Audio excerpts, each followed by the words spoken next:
પ્રવીણભાઈ, આપ અહીંયા તળાજા આવ્યા છો, શા કારણે?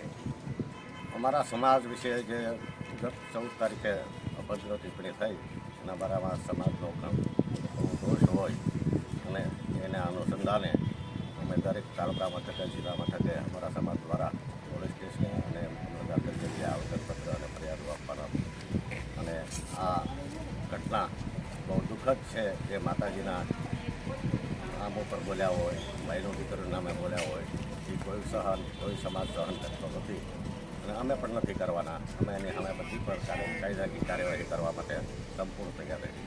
અચ્છા, એના પરિવારજનો દ્વારા માફી માગવામાં આવી છે. એના પરિવારજનો માફી માગે તો શું આપ કે આપનો સમાજ માફ કરશે ખરા? આ આખા સમાજની વાત છે, એટલે પરિવારજનોને માફી નથી માગવાની હોતી. જેણે જે કૃત્ય કર્યું હોય એણે માફી માગવાની હોય અને પછી અમારો સમાજ નક્કી કરશે આગળ શું કરવું. અત્યારે શું પોલીસ કાર્યવાહી, કાનૂની કાર્યવાહી કરી રહ્યા છો? દરેક જિલ્લાઓમાં આ રીતે પોલીસને ફરિયાદ દાખલ કરવા માટેની